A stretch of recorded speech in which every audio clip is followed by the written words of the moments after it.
بسم اللہ الرحمن الرحیم رب اشرح لی صدری ویسر لی امری واحلل عقدۃ من لسانی یفقہوا قولی۔ السلام علیکم ورحمۃ اللہ وبرکاتہ۔ کیسے ہیں آپ سب؟ امید اور دعا ہے کہ اللہ تعالیٰ آپ سب کو خیر و عافیت کے ساتھ رکھے، آمین یا رب العالمین۔ آج کے شارٹ ریمائنڈر میں ہم بات کریں گے کہ قرآن پاک میں جہاں ہم سے بہت سے سوالات کیے گئے ہیں، وہیں انہی میں سے ایک سوال کے اوپر بات کریں گے۔ تو آج ماڈرن سائنسز میں ہم دیکھتے ہیں کہ یہ جو سوالات پوچھنے کا انداز ہوتا ہے، یہ ایک طرح سے سیلف انالیسس کا ایک طریقہ کار ہے، کہ جہاں پہ انسان جو ہے وہ خود کو اینالائز کرتا ہے کہ میں کس پوائنٹ پہ ہوں، میں کیا کر رہا ہوں، میں یہ کیوں کر رہا ہوں۔ اور یہ سوالات جو ہیں یہ ہم خود سے پوچھتے ہیں۔ بہت دفعہ جو ہے اگر آپ نے دیکھا ہوگا تو ہمیں یہ سوالات، کچھ سوالات دیے جاتے ہیں کہ یہ سوالات پوچھیں، آپ کو اپنے پرابلم کا پتہ چل جائے گا کہ آپ کے ذہن میں کیا الجھن چل رہی ہے، کیا چیزیں۔ یہ وہ چیزیں ہیں جو آج کے انسان نے یہ اپنی تھوڑی سی عقل کے تحت جو ہے وہ ڈسکور کی ہے کہ کیا ہو سکتا ہے، کیا نہیں ہو سکتا۔ لیکن ہمارا رب کتنا رحیم ہے کہ اس نے اتنے سال پہلے ہی قرآن کے ذریعے ہمیں یہ ٹیکنیک بتا دی تھی۔ ہم اس سے کیوں غافل رہے آج تک؟ ہمیں کیوں یہ چیز پتہ نہیں چلی؟ اس لیے کہ ہم نے علم حاصل نہیں کیا۔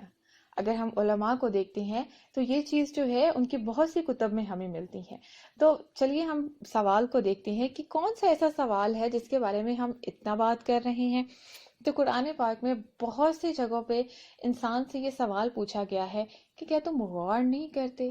کیا تم تدبر نہیں کرتے؟ کائنات کی نشانیوں کے حوالے سے بات کی گئی کہ کیا تم کائنات میں غور نہیں کرتے؟ کیا تم رب کی نشانیوں پہ غور نہیں کرتے؟ وہیں پہ ایک اور سوال بھی پوچھا جاتا ہے جس کا بہت زیادہ ذکر ملتا ہے، اور وہ کیا ہے؟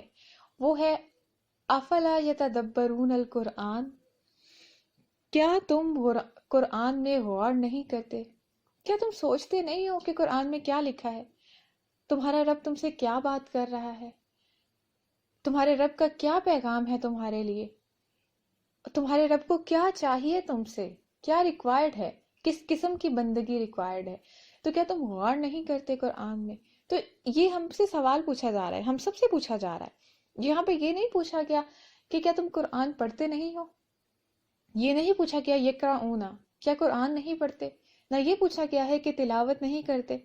تو وہ تو ہم سب کرتے ہیں، ہم پڑھتے ہیں، تلاوت کرتے ہیں، ہمیں صحیح مخارج آتے ہیں، ہمیں سارے رولز آتے ہیں، تجوید کے رولز ہم نے کیے ہیں، ہم نے کورسز کر لیے ہیں، ہمیں سب کچھ آتا ہے۔ ہم نے ایون اس کی ٹرانسلیشن بھی ہمیں آتی ہے، ہم نے اس کا فہم حاصل کر لیا، ہم نے تو بہت سے کورسز کر لیے۔ پھر بھی یہ سوال ہم نے خود سے کرنا ہے۔ یہ اللہ تعالیٰ جو ہم سے سوال پوچھ رہے ہیں، یہ آج کا ہمارا ہوم ورک ہے کہ ہم نے ہر دن یہ سوال خود سے پوچھنا ہے کہ کیا ہم قرآن میں غور کرتے ہیں؟ کہ ہم قرآن میں تدبر کرتے ہیں؟ یہ کس قسم کے تدبر کی بات کی جا رہی ہے؟ کس قسم کے غور و فکر کی بات کی جا رہی ہے کہ جو ہم سے ریکوائرڈ ہے؟ وہ اس لیے تاکہ دلوں کی جو بیماریاں ہیں، جو دلوں میں ہمارے بہت سے ایسے جو ہیں روگ لگ جاتے ہیں، ہمارا دل زنگ آلود ہو جاتا ہے، اس سے بچ سکے۔ اسی آیت میں آگے بیان کر دیا گیا ہے ام علی قلوب اقفالھا، یا ان کے دلوں پہ تالے پڑے ہوئے ہیں۔ تو پہلے کیا پوچھا گیا؟ افلا یتدبرون القرآن۔ جو سب سے پہلے افلا میں حمزہ آ رہا ہے، اٹ مین کہ یہاں پہ سوالیہ جملہ ہے۔ افلا، کیا تم لوگ قرآن میں غور نہیں کرتے؟ تمہارے رب نے تمہیں اتنی خوبصورت کتاب دے دی، آج تم موٹیویشن سپیکرز کو سنتے ہو، نئی نئی کتابیں پڑھتے ہو، موٹیویشن بکس چاہیے، ہمیں زندگی میں کچھ گین کرنا ہے، ہمیں زندگی میں کچھ بننا ہے، ہمیں زندگی میں یہ کرنا ہے، وہ کرنا ہے، اس سب کے لیے ہم نے بکس رکھی ہوئی ہیں۔ اتنے رینکس ہمارے پاس بڑے پڑے ہیں کہ ہم نے اس بک کو پڑھ لیا، اس کے بعد اس بک کو پڑھنا ہے۔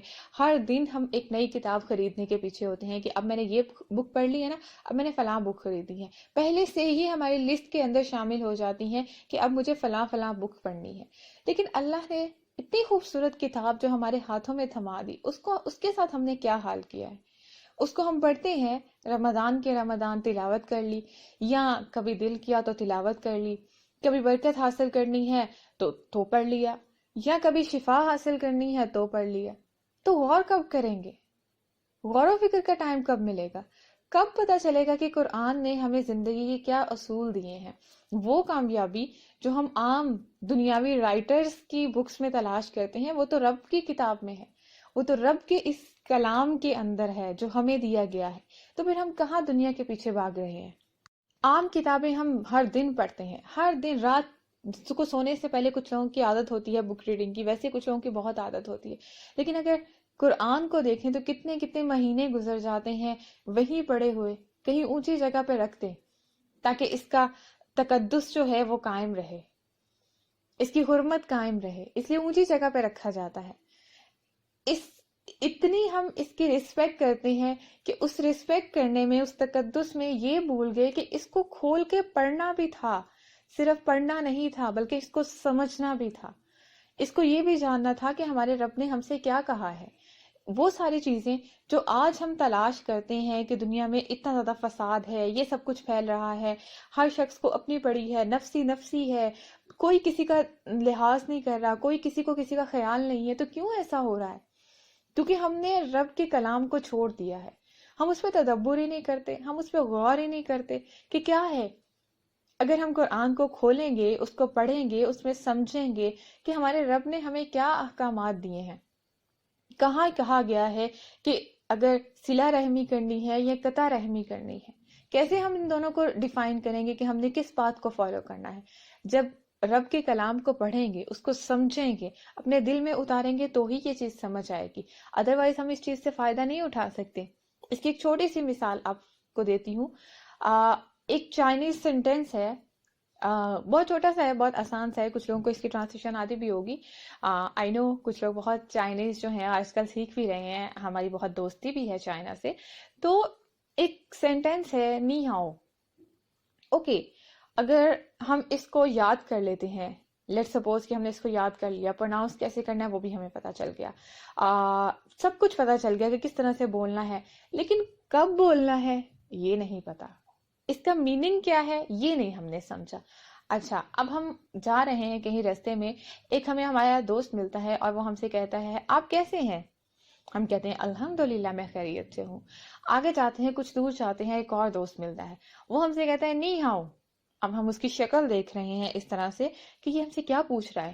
آلدو ہمیں یہ پتا ہے کہ اس کو پروناؤنس کس طرح سے کیا جاتا ہے، آلدو ہمیں یہ بھی پتا ہے کہ اس کو پڑھا کس طرح سے جاتا ہے، اور یہ بھی ہو سکتا ہے کہ ہمیں یہ بھی پتا ہو اس کو لکھا کس طرح سے جاتا ہے، لیکن ہمیں یہ نہیں پتا کہ اب ہم اس کے جواب میں کیا کہیں گے.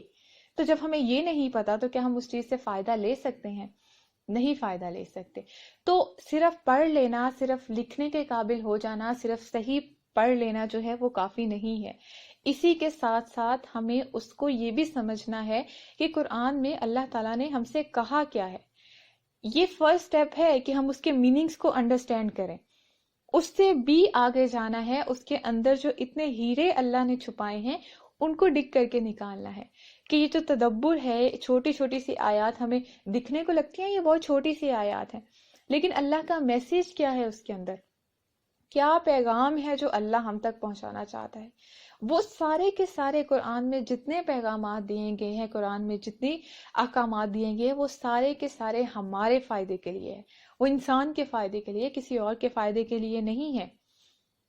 اسی لیے پوچھا گیا ہے کہ کیا یہ لوگ قرآن میں غور نہیں کرتے؟ غور کرتے تو پتہ چل جاتا کہ یہ جو دلوں کے تالے ہیں یہ کیسے کھلنے ہیں. پتہ چل جاتا کہ جب کسی کی بات بری لگے، کوئی آپ کو برے الفاظ میں کچھ کہہ دے تو ریئیکٹ کس طرح سے کرنا ہے. جب کسی شادی کے فنکشن کے اوپر بہت بیجا اسراف کر رہے ہوں، بیجا فضول خرچیاں کر رہے ہوں، تو تب یہ دیکھنا ہے کہ ہمارے رب کا حکم کیا ہے. یہ ہے وہ تدبر کرنا. صرف تدبر کرنے کا یہ مطلب نہیں ہے کہ ہم نے تعلیم القرآن کا کورس کر لیا، ہم نے تفسیر کے کورس کر لیا، ہم نے ڈپلومہ لے لیا، ہم نے عالمہ کا کورس کر لیا تو دیٹس انف، یہ کافی ہو گیا، ہمیں بہت علم آ گیا ہے. علم تو آ گیا ہے، لیکن جب تک تدبر نہیں کریں گے، جب تک وہ ہمارے دل میں نہیں اترے گا، تب تک جو ہے وہ ہمیں نہیں پتا چلے گا کہ ہم اپنے ان دلوں کے جو ہمارے تالے لگ چکے ہیں ہم ان کو کیسے کھولیں. تو ان دلوں کو تالے جو لگ چکے ہیں ان کے کھولنے کی جو کیز ہیں آج وہ قرآن میں ہے، وہ کسی اور چیز میں نہیں ہے، وہ دنیا کے کسی رائٹر کی بک کے اندر نہیں ہے. یہ صرف رب کے انہی الفاظ کے اندر ہے جس پہ تدبر کریں گے، جس کو سمجھیں گے، جس کو اپنی زندگی کا لازمی حصہ بنائیں گے تو ہی ہمیں فائدہ حاصل ہوگا. ادروائز ہم دنیا میں پہلے ہی بہت بھٹک رہے ہیں، دنیا میں بہت سی ٹیمپٹیشنز ہیں، دنیا میں بہت سی ڈسٹریکشنز ہیں، بہت سے فتنے جنم لے چکے ہیں، اور مزید بڑھتے جائیں گے اگر ہم رب کے کلام سے نہیں جڑیں گے. تو یہ ہائی ٹائم ہے ہمارے پاس کہ ہم لوٹ آئیں اپنے اصل کی طرف. ہم سے یہی کہا جاتا ہے نا، بڑے بزرگ یہی کہتے ہیں کہ اپنی اصل کو نہیں بھولنا چاہیے، یہی ہمیں درس دیا جاتا ہے. تو ہماری اصل یہی ہے، یہی قرآن ہماری اصل ہے. ہم نے اس کو سمجھنا ہے، چاہے تھوڑا تھوڑا سا ہی صحیح، چھوٹے چھوٹے سے سٹیپس لینے ہیں. ہمیں چھلانگ نہیں لگانی کہ ہم نے بہت لمبی چھلانگ لگا لی ہے، ایک ہی دن میں ہم نے 2 پارا کو ختم کر لیا، ایک ہی دن میں ہم نے 1 پارا مکمل کر لیا، ہم نے اس کے میننگ بھی سمجھ لیے، ہمیں تو تفسیر بھی آتی ہے، یہ بھی آتا ہے. تدبر میں تو ایک ایک آیت کے اندر جو ہے وہ ہفتوں، مہینوں، سالوں انسان گزر جاتا ہے کہ وہ کس کس انداز سے اس کو سوچتا ہے کہ میرے رب نے مجھے کیا کیا دیا ہے، میرے رب نے مجھے کس طرح سے نوازا ہے. تو کیسے ہو سکتا ہے کہ ہم ایک ہی دن کے اندر جو ہے وہ اتنی اتنی آیات کو جو ہے وہ پڑھ رہے ہیں اور ہم اس کو سمجھ بھی رہے ہیں، اس پہ تدبر بھی کر رہے ہیں؟ ایسا ہو نہیں سکتا. تو تدبر وقت مانگتا ہے، اور وقت جو ہے وہ ہمیں دینا ہے. ہمیں ایک آیت اگر سمجھ آ گئی ہے، وہ ہمارے عمل کو تبدیل کر رہی ہے، اور دوسری طرف ہم نے سال ہر سال کے کورسز کیے ہیں اور ہمارے عمل میں تبدیلی آئی، تو کیا چیز جو ہے وہ ہمارے لیے بینیفیشل ہے؟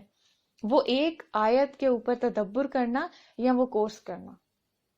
کہنے کو تو ہمارے پاس ایک سرٹیفکیٹ آ جائے گا، دنیاوی طور پہ تو ہو سکتا ہے ہم کوالیفائڈ ہو جائیں، لیکن جس علم سے ہمارا دل نہیں بدلا، جس علم سے ہمارا عمل نہیں بدلا، اس علم کو پھر کیا کرنا ہے؟ وہ صرف اور صرف انفارمیشن ہے، وہ صرف اور صرف نالج ہے، وہ عمل میں تو تبدیل ہی نہیں ہوا. جب تک عمل میں تبدیل نہیں ہوگا تب تک کوئی چیز ہمیں فائدہ نہیں دے گی. تو پھر ہمیں آج سے کیا وعدہ کرنا ہے؟ خود سے وعدہ کرنا ہے کہ آج سے ہی ہم تدبر کا آغاز کریں گے. ایک آیت سے ہی، کوئی رینڈم آیت سے ہی، کوئی چیز، کوئی آیت ہمارے سامنے آ رہی ہے، ہم اس کو لیں گے، اس کو سمجھیں گے کہ اس میں ہمارا رب ہم سے کیا کہہ رہا ہے، اللہ تعالیٰ نے ہم سے کیا کہا ہے. تبھی ہم بندگی کا حق ادا کر سکیں گے، اور تبھی ہمیں رب کی صحیح معرفت حاصل ہوگی. اللہ تعالیٰ سے دعا ہے کہ اللہ تعالیٰ اس سفر کو ہم سب کے لیے آسان بنائے. آمین یا رب العالمین. سبحانک اللہم و بحمدک، نشہد ان لا الہ الا انت، نستغفرک و نتوب الیک. السلام علیکم ورحمۃ اللہ وبرکاتہ.